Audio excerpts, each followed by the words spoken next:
Teman-teman Jambean dan sekitarnya, saya sedang berada di Candi Sukuh, dan ini sudah kali keberapa saya berada di sini dan meliput ini. Dan saya di sini siang hari pada saat ini masih sepi suasana sekitar di Candi Sukuh. Mari kita masuk untuk melihat suasana terkini bagaimana Candi Sukuh pada hari ini. Sebenarnya masih sama, tapi ada beberapa perubahan.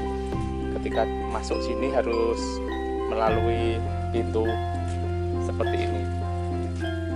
Oke, mari kita masuk dan kita akan melihat detail-detailnya nanti di sana sampai ke ujung sana. Oke, kita mulai dari sini dulu. Ini ada prasasti bahwa Candi Sukuh ini pernah mengalami pemugaran, dan ini sudah diresmikan oleh Menteri Pendidikan dan Kebudayaan pada tanggal 10 Desember 1982 oleh Dr. siapa ini? Nggak kelihatan. Daud Yosef. Ya, ini sudah lama banget mengalami pemugaran. Kebetulan ini matahari bersinar dengan indahnya, tidak ada mendung. Cuma tadi pas kita lewat di bawah sana agak mendung. Bagi teman-teman yang perlu informasi tentang Candi Sukuh ini sudah bisa scan di sini. Jadi sudah menerangkan segala sesuatu tentang Candi Sukuh.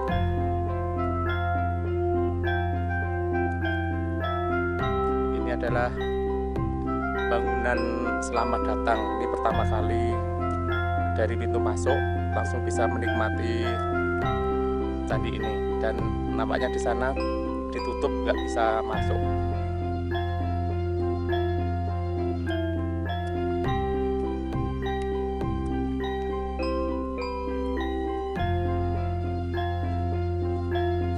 Kalau kita saksikan di bawah sini itu batu-batu yang besar. Ini semuanya batu alami, dan bangunan yang menyusun candi ini berwarna merah. Ini sekilas mirip di Candi Cetha yang bagian tengah dan atas.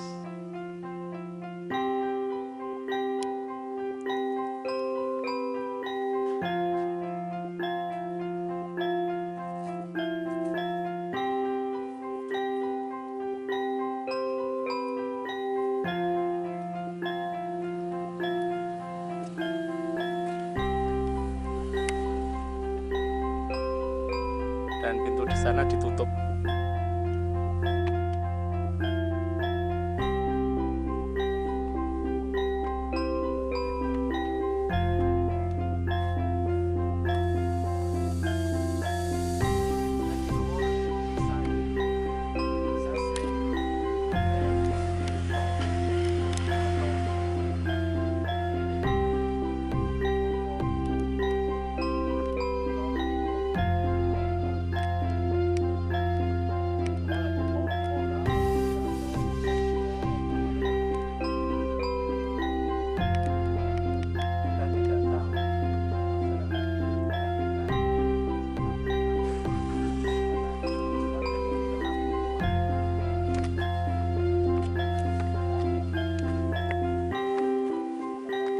Jadi kita ngantri untuk naik ke atas melihat apa itu benda tadi yang di atas. Dan nampaknya di sana ada foto sudah hilang. Jadi di sini mungkin sebenarnya papan informasi, sudah tidak ada fotonya.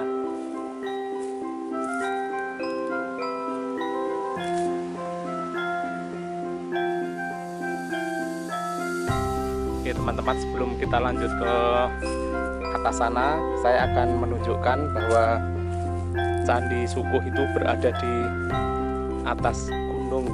Di sana, bawah sana itu desa Berjo dan Kemuning Argoyoso.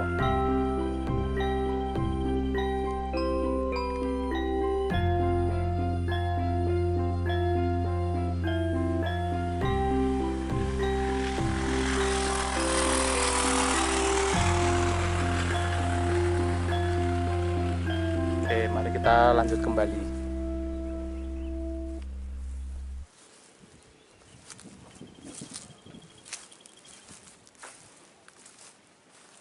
Jadi sebelah sini ini tanah, kemudian bersambung dengan bebatuan yang disusun seperti candi ini, dan di atas sana ada Garuda, naga, dan patung yang lain.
Sebentar, saya akan membaca sejarah singkat dulu tentang Candi Sukuh.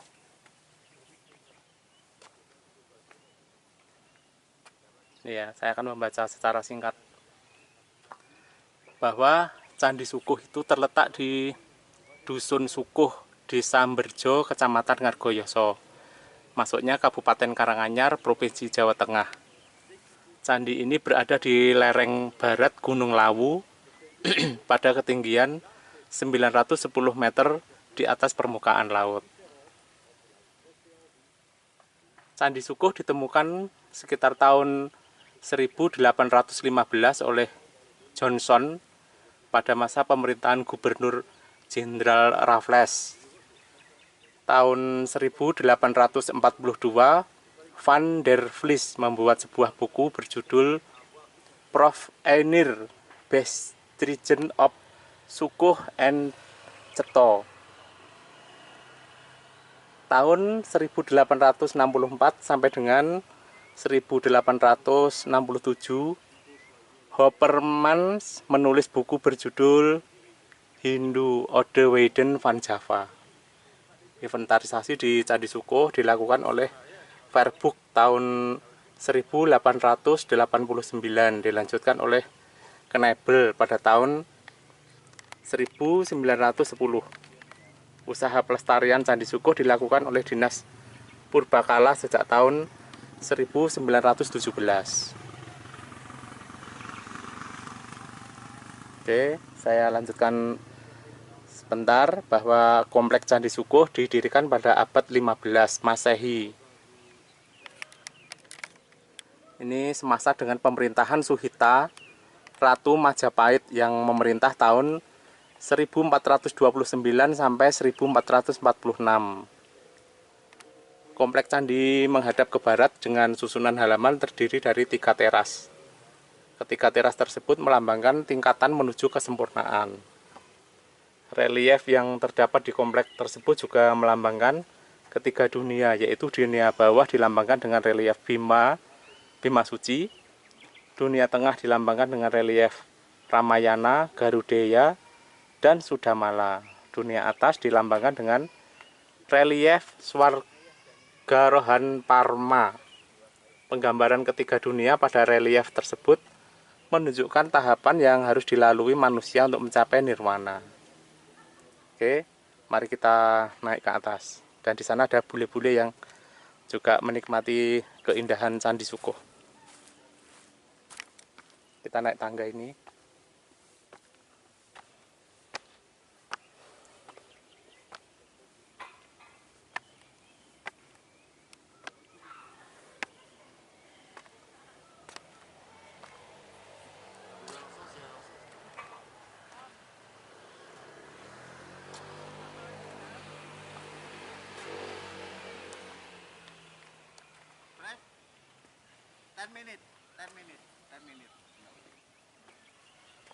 On vous donne jusqu'à 10 minutes, pas plus. 10 minutes.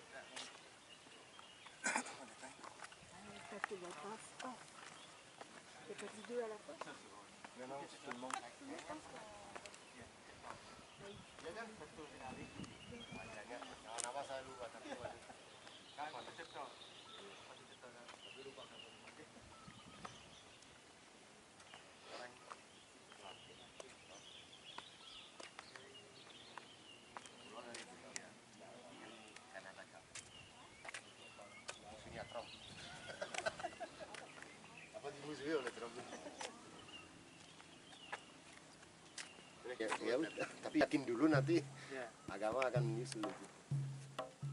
Jadi produk-produk biologi apapun pencitraan primordial yang biasanya tren. Jadi gini, soal agama di barat saya di Eropa maupun banyak agnostik capek dengan doktrin dogma. Tapi agnostik apa artinya? Dia nggak percaya Tuhan, belum. Dia masih harap ada sebuah. Cuma mungkin agamanya atau politik agama nggak menjawab, maka dia cari spiritual. Nggak mungkin itu kan menghabiskan berapa waktu, ya duit keringat untuk itu gitu. Jadi ada yang panggilan, ada kehausan lah ke dalam sang para rindu bali. Lalu dari mana mau kemana?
Teman-teman jamian, kalau kita lihat ini batu yang berukir-ukir dengan itu ada payung, ada seseorang naik kuda, kemudian ada tombak-tombak.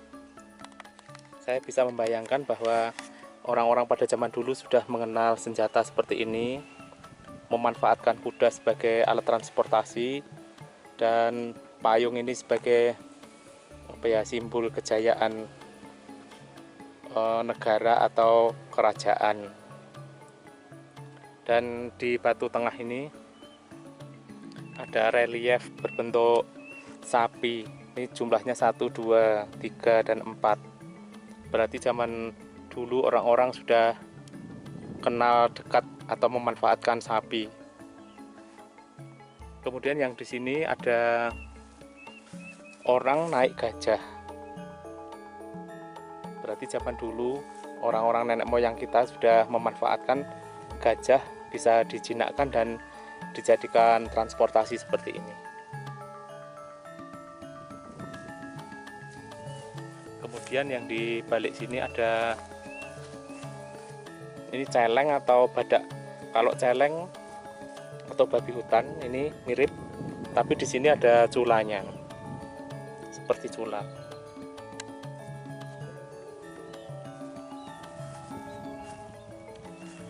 Oke, kita di sini memandang rumput yang hijau ini terawat indah dan sangat sejuk bila dipandang.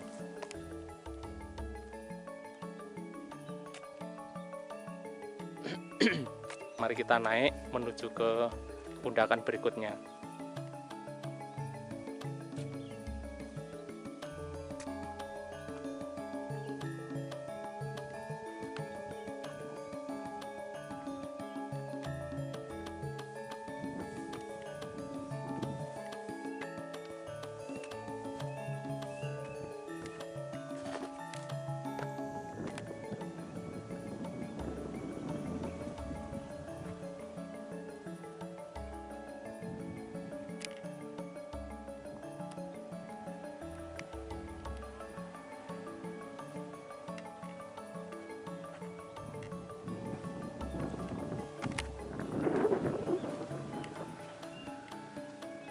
Nah, di sini ada batu,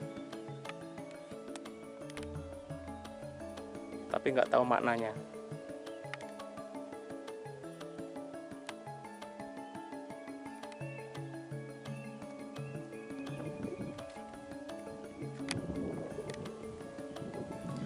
Di sini sebelum kita naik ada patung selamat datang, berjumlah 2 di kanan dan di kiri. Kemudian di sebelahnya lagi ada patung besar dan ada beberapa batu. Kalau sekilas ini mirip biji pinus, pohon pinus.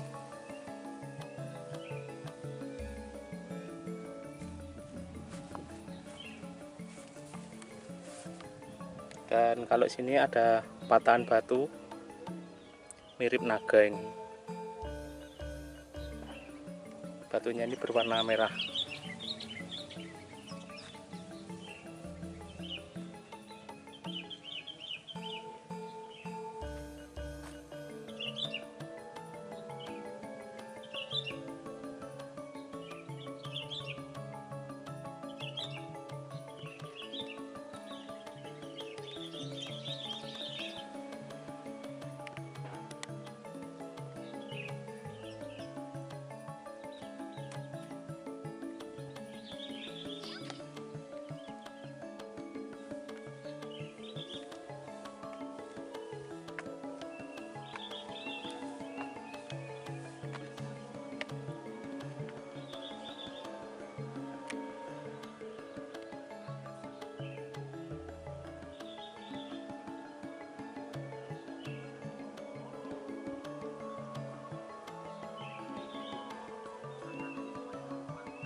Nah, ini ada patung Garuda, tapi kepalanya nggak ada dan sayapnya patah 1.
Oke teman-teman Jawa dan sekitarnya, saya sudah berada di puncak Candi Sukuh, dan tempatnya bersih seperti ini. Ada tatanan batu, tempat pembakaran dupa, dan kalau kita lihat sekeliling bagus banget. Nah, di sana jalur ke Tawangmangu.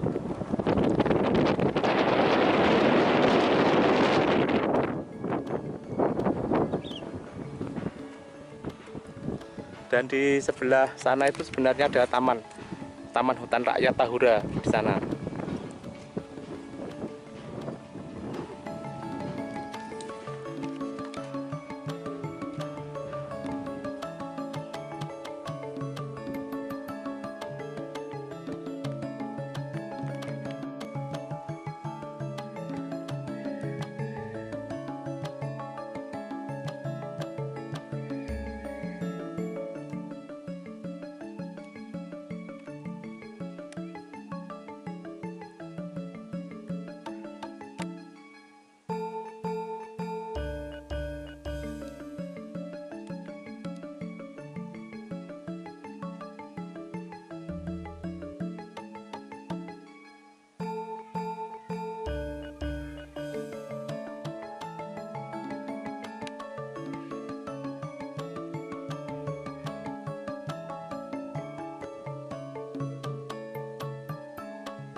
Ketoke kebo. Kupinge kuping kebo. Enak sikile ya gajah ya. Iki ketoke telale ning terus nyambung ning kene. Nyambung kuwi. Sirahe lak pedes.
Ada tokoh Semar. Tokoh Semar itu bukan pengajarnya Kalisok.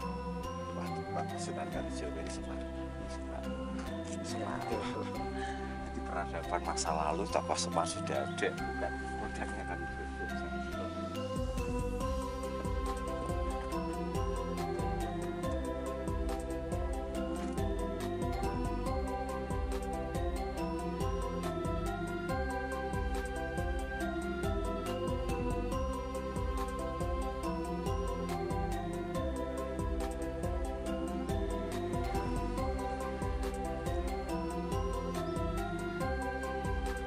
Kira-kira penting apa-apa Pak? Dan pernah dulu ya namanya dan itu dari berasal dari pasangan dari saung-saung tempat di diaduk tempat-tempat bagian Torres Arenas orang-orang terus ini menu-menu terus ini ditiru para pembuat kelenteng-kelenteng sino-sino itu semua ditiru semua dapat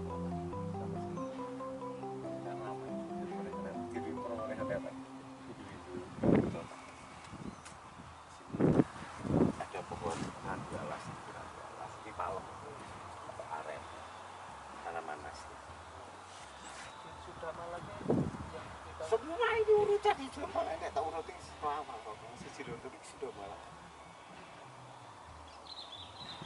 dari mulai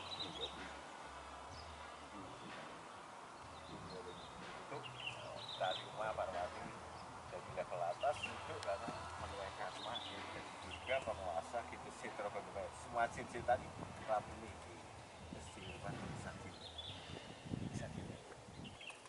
tapi saat diwagi tanpa Semar ya ora iso ini energi di Semar iso ini tidak bisa tanpa dukungan beliau ini kan sang pamomong tokoh pamomong ngaso sentrote ing maju mangkaso tuturian daya di depan menjadi distrik yang maju di tengah memberikan motivasi di belakang memberi pengayoman tuturian daya ini tokoh selalu dipakai nah, kemudian setelah di Ruwasadhiwa menjadi cantik lagi nih ini jadi Parwati kembali wanita lagi yang cantik setelah Yang dari Uma tadi. jadi Uma mana ini wujudnya seperti itu. Nah ini prosesnya juga ruwatan mas ini contoh tokohnya Bima tok isinya berkuda meruat dua dewa namanya Kalantaka dan Kalanjaya ternyata Kalanjaya Kalantaka itu manusia kayangan Bathara Indra dan Bayu yang dibutuh karena membuat kesalahan atau karmanya kemudian dia diruat ini artinya Sang Bima sudah memahami tentang indera-indera itu 5 panca inderanya. Kemudian Sang Hyang Bayu dia mengenai pernapasan. Bayu itu prana, pernapasan. Sedakep sakluku juga nutupi babana wasonga ngene iki cipta indra hambung mandal ana ing pucuk grendha. Teknik yoga ini dia temukan. Jadi ini orang mistis, filosofi yoga ini. Semedi nek wong Jawa. Ajaran Semedi karena mampu menguasai Bathara Indra dan Bayu. Artinya bisa mengendalikan panca inderanya dan menguasai pernapasan Bayu itu air. ini ahli yoga ini. Makanya Bima menjadi iki suku isine Bima kabeh. Rene Arjuna ning flamboyan wedokan ra dienggo ikon iki. Arjuna tokoh flamboyan. Poligami, poliandri kan Arjuna kabeh. Mbah-mbah kita tahun-tahun 40, 80 sampai Rambah Harto pun mbahku, bapakku, bojone yo 3 5 biasa, Mas. Nek kita gak iso karena tuntutan zaman. Nek dulu ketemu kancane Mas bojomu tambah piro? Ditakoki bojone. Prestis kok lanangi jagat kok. Wong biyen aja salah, kita ora nek padu lho. Bojo sak menoke pun lho. Oke teman-teman Jabe dan sekitarnya kita sudah selesai mengeksplor Candi Sukuh dan kita akan keluar.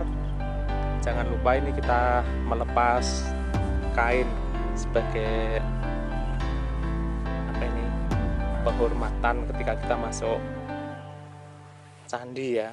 Ini kita lepas, kita taruh di sini dan gelangnya kita bawa, kita keluar.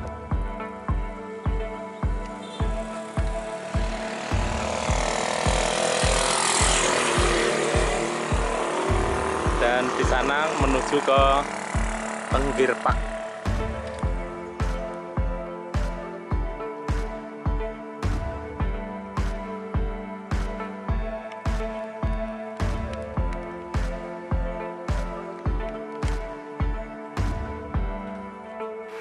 Oke, mari kita menuju ke parkiran dan jangan lupa untuk terus mengikuti Jambean dan sekitarnya karena kita mengeksplor tempat-tempat di sekitar kita.